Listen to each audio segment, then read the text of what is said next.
Nothing in this recording is intended as investment advice, and the people in this recording may hold positions in the companies they talk about. Do not make any investment based solely on a tip or recommendation. Please do your own research. Hello and welcome to Zak's Traders Cafe. Today I'm joined by Dominic Berger, who's chairman, and Neil Smith, who's CEO at LifeSafe. How are you today, gents? Good morning, Zak. Yeah, very well, thank you. Hi, Zak. Good to see you.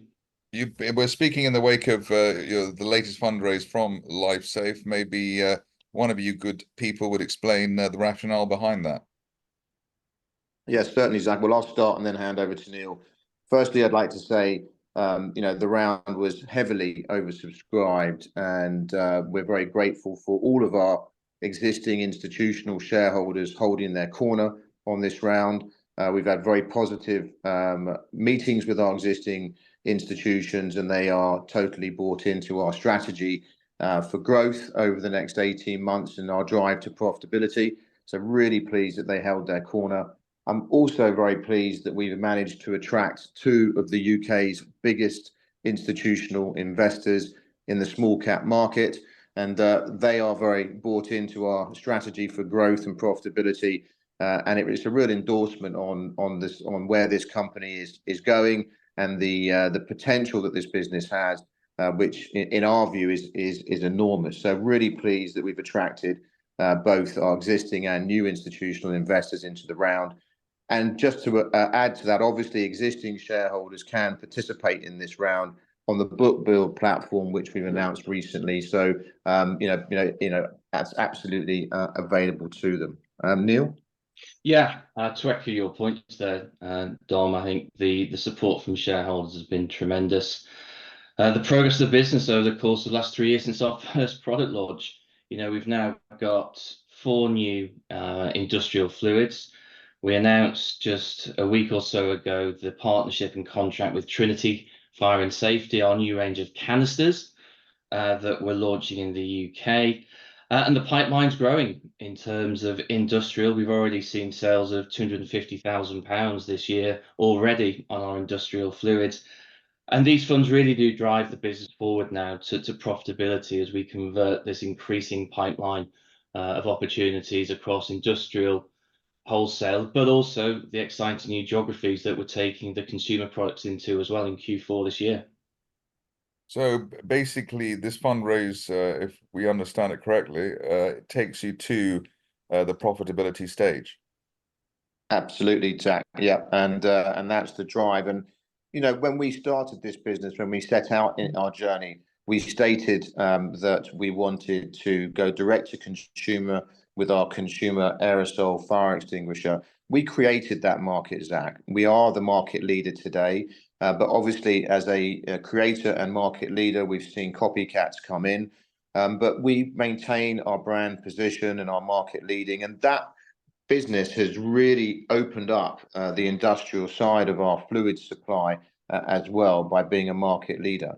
And the beauty of being a market leader from the digital perspective is we've now managed, and you'll see that in the circular, to pivot our business to more B2B to C rather than direct to consumer. So in North America now, we have signed up a wholesale arrangement with a company which we won't talk about because a lot of the information that we hold is commercially sensitive, not price sensitive. But we don't want competition following us as they have done in the past. But we signed up a new relationship in North America where our aerosol products are being sold online through a distributor. That's moved our margin from 58% to 83%, Zak, which is a massive inflection in terms of our profitability. It's also removed the necessity for us as a company to invest heavily in brand marketing. So not only have we increased our margins through this wholesale relationship, but we've now managed to reduce our marketing spend, which we had to invest in to build the brand in the first place. What that market position has led to directly is over the last 2 years, we have been testing our fluids with various major fire industry businesses, corporates. I mean, we're talking the biggest, okay? And through that period of time that our consumer strategy has driven, We have had the time to test and work with these companies in terms of approving these fluids for the wider use in cylinders, in suppression systems, in military, in fire and rescue, all of those sorts of industrial environments that are going to be so important to the profitability and the growth of our business over the next 2 years. And they are, the first announcement you've seen was Trinity a couple of weeks ago. There are more to come around those industrial partnerships, and we're really excited. On top of that, over the last 2 years, we've developed a completely new fluid. We are known as the business that does fire extinguishing.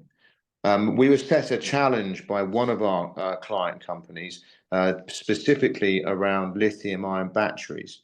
And that challenge was that we don't really want it to explode in the first place. So we've developed a completely new fluid, different ingredients, all plant-based, all environmentally friendly, that when you inject this fluid inside a lithium-ion battery, it floods the chamber, but it prevents ignition. It prevents ignition. This is a major step forward in the potential of protecting electric power units in terms of be it mobility, be it trains, trucks, cars, scooters, but also energy storage systems as well. And this is what we call pre-trauma fluid. And we're just bringing this to market now. We have a major partner in Reacton that is delivering suppression systems, whereby it injects our fluid inside a lithium-ion battery fire. And we've announced that we're working with Zerotech, Europe's leading manufacturer of lithium-ion batteries out of Ireland. And their intention is to put our fluid as a bladder inside their battery cells. That's the intention there. So this is, not just fire extinguishing. I like to call the pre-trauma fluid the AdBlue of the electric world. It's just enormous, Zach, and we're really excited that this funding allows us to really bring that to market alongside our other lithium-ion battery fire extinguishing fluids, our multi-purpose fluids, and obviously driving our consumer division through wholesale now, which is really exciting in terms of its profitability profile. So is it fair to say that at 10p, 3.5 million market cap, the heavy lifting's been done, and that explains why you've had an oversubscribed fundraise, and I suppose implies that the company's cheap? I mean, my personal view is I think we've been a victim of the AIM market downfall, which is down 80%. We all know that. I think as a business, we have consistently delivered on our strategic vision. So I think that we've been a victim in terms of our share price. But I think you're absolutely right. I've just followed my investment. Our institutional investors have followed the money. The heavy lifting's done. This company has never been so cheap, and we're looking forward to now driving this business and its share price. We had other options, Zach, but we were told that equity was the best route to go, and that means there's no debt in the business. It means we can now publish our news and hopefully drive that share price. Dominic Berger and Neil Smith from LifeSafe Holdings, thank you very much indeed. Thanks, Zach.